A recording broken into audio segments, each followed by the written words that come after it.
When the children are entering the plane, they want to go and see their parents. They're told, Bolo, Modi Zindabad. Bolo, Modi ji Zindabad. What is this?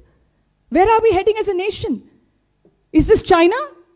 Is this South Korea? We are a democracy. In a democracy, we are supposed to be saying, Modi, hi, hi. Modi Zindabad. Modi, Modi, Modi. This is the duty of the country, the Prime Minister of India. He isn't doing anything extra. Remember that it is his duty. Just like in 1990, it was the duty of then Prime Minister. Just like in 2006, when many of them were evacuated from Lebanon during the Lebanese-Israel war. Just like in 2011, when many of them were evacuated from Libya, more than 11,000 of them. Nobody did chest thumping. We didn't say, hi, hi, Prime Minister Manmohan Singh. We never did that. Because these are duties. These are not PR exercises.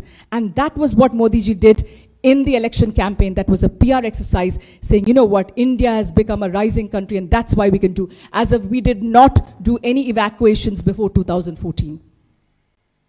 Let's stop this chest thumping.